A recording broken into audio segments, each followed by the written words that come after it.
হবে? দেখো বাবা, তুমি যে কাজ চাইছো, কাজ সবাইকে করতে হয়, কিন্তু তোমার যে এখন বয়স, তোমার যে বয়সটা, ওমা 5 বছরের ছেলে, তা তোমার বয়সে কাজটা কি? কাজটা কি? 5 বছরের ছেলের কাজ কি? পাঠশালায় যাও না? ওটাই তো তোমার কাজ। না না, আমি পাঠশালায় যাই না। কেন পাঠশালায় যাও না কেন? এই ছেলে, পাঠশালায় যাস না কেন? দুষ্ট ছেলে কোথাকার। না না, আমি পাঠশালায় যাই না। কেন? যে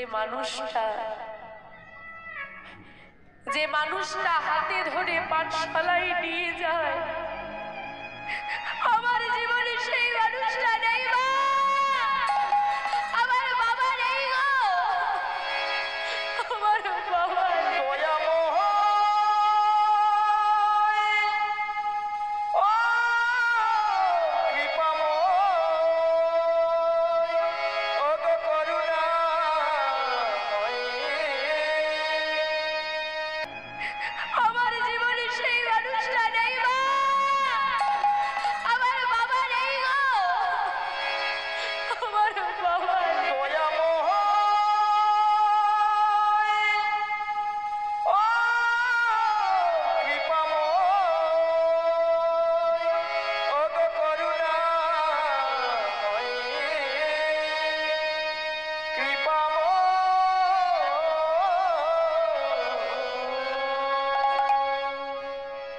যে মানুষটা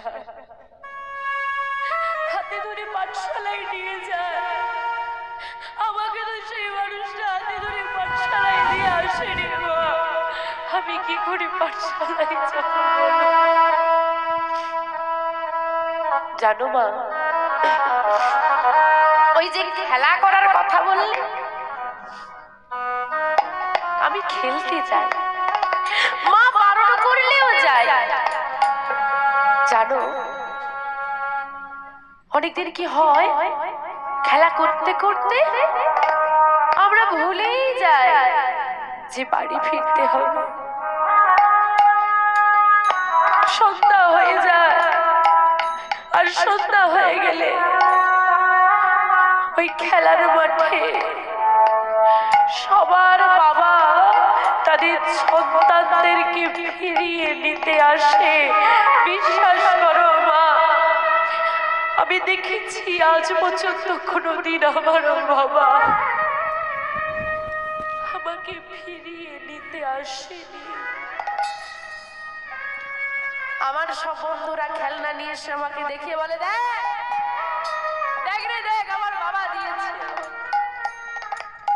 আমার বাবা কোনোদিন আমাকে কিছু বলে দেয়, আমার বাবা আমাকে কোনোদিন ভালোবাসেনি, আমার বাবা আমাকে কোনোদিন আদর করেনি, আমার বাবা আমাকে কোনোদিন জড়িয়ে ধরেনি।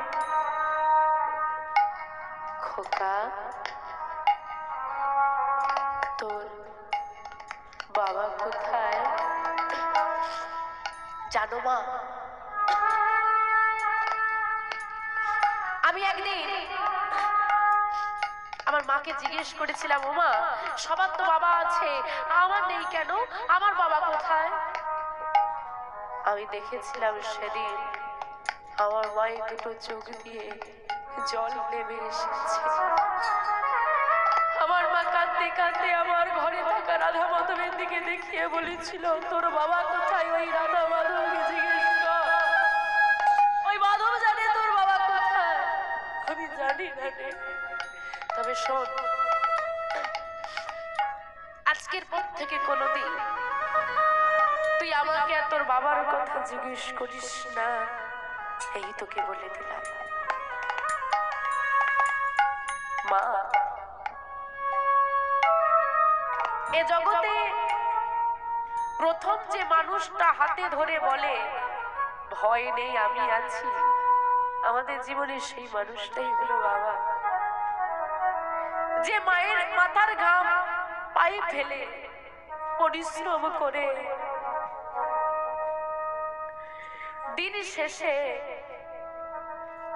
কত ক্লান্তি নিয়ে ফিরে তবু হাসি মুখে বলে কুয়া, সেই মানুষটা হলো বাবা। এ জগতে তোমার স্বামী যত বড় লোক হোক না কেন, বাবা যত দরিদ্রই হোক না কেন, বাবার মতো করে তোমার ছোট ছোট আবদারগুলো কেউ পূরণ করতে পারবে। একটা মেয়ে, মন দিয়ে শোনেন মা কথাটা, আপনাদের তো সবার বিবাহ হয়ে গেছে, একটু লক্ষ্য করে দেখেন মেয়েটা কি বলছে। বাবা ঘর থেকে বেরোচ্ছে, মাকে ডেকে বলছে মা শোনো। কি হয়েছে বাবা? ঘরের সামনে দেখো উঠোনের কাছে একটা গাছ হয়ে গেছে, এটাকে তুলে নিয়ে গিয়ে বাগানে লাগিয়ে দাও।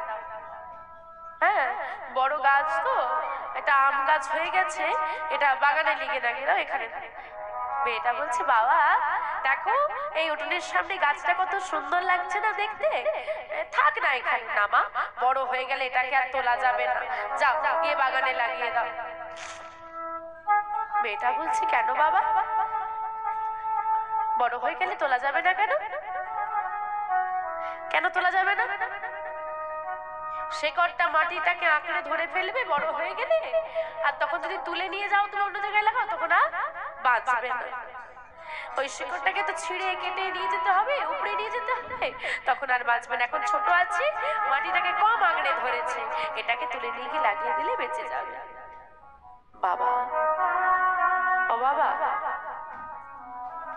একটা গাছ যদি মাটিটাকে আঁকড়ে ধরলে তাকে তুলে নিয়ে গিয়ে মাটি থেকে উপরে নিয়ে গিয়ে অন্য জায়গায় লাগালে সে না বাঁচে? বলতে পারো বাবা, একটা মেয়ে তার পরিবারে যখন বড় হয়, তার ভালোবাসার শেকড় দিয়ে বাবা মা ভাই বোন আত্মীয় পরিজনকে আঁকড়ে ধরে বাঁচতে শিখে যায়।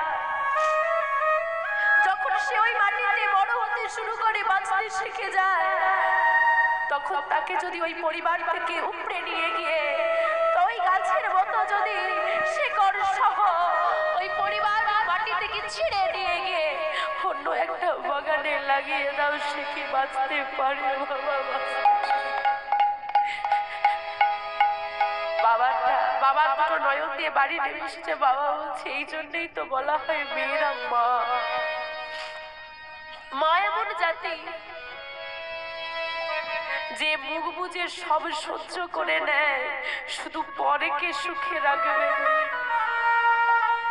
এই হচ্ছে মা, এই হচ্ছে নারী, যে তার সারা জীবনটা শুধু ত্যাগ করে কাটিয়ে গেল, শুধু একটু ভালোবাসার বিনিময়ে।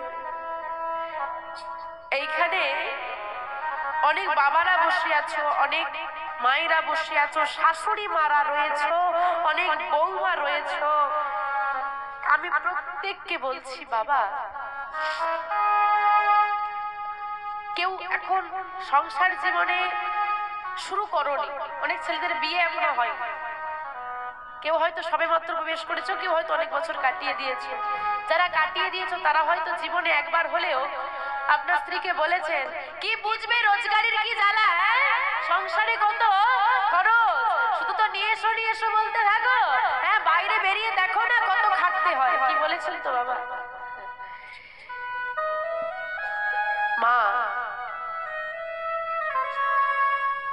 বাবারা আপনারা বাড়িতে বাইরে কাজে যান, আপনার মালিক কিন্তু একজন।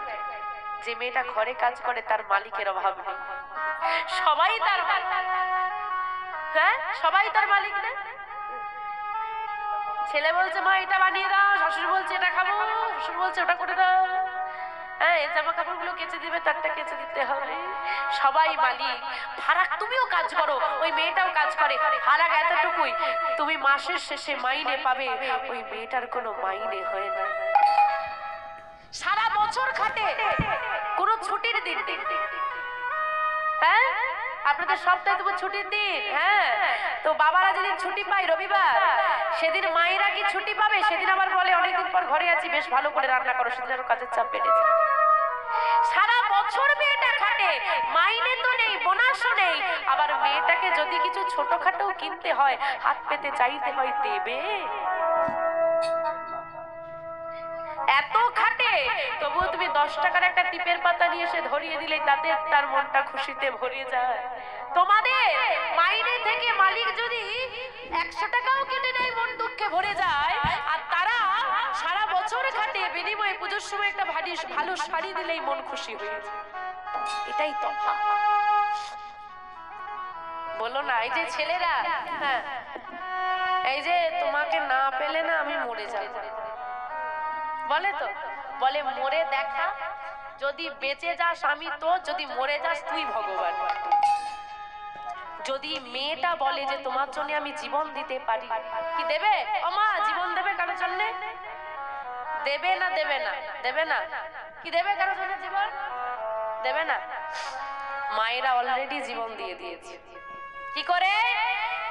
মায়েরা যখন গর্ভবতী হয় একটা অনুষ্ঠান হয়। কি অনুষ্ঠান? জোরে বলো। হয়নি নাকি? করেনি বাবা? কিপটে নাকি? হ্যাঁ, সাত ভক্ষণ। সাত ভক্ষণ মানে কি জানো? তোমাকে ভালো মন্দ খাওয়ানোর জন্য স্বাদ হচ্ছে।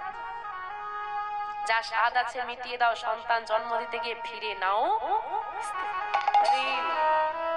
আমি জানি না আমি বাঁচবো কিনা, তবুও তোমার বংশের প্রদীপ জ্বালানোর জন্য সেই, আমি জানি খাল আছে, আমি থাকতেও পারি, পড়েও যেতে পারি, কিন্তু তবুও সেই জায়গায় আমি দাঁড়িয়ে আছি কেন?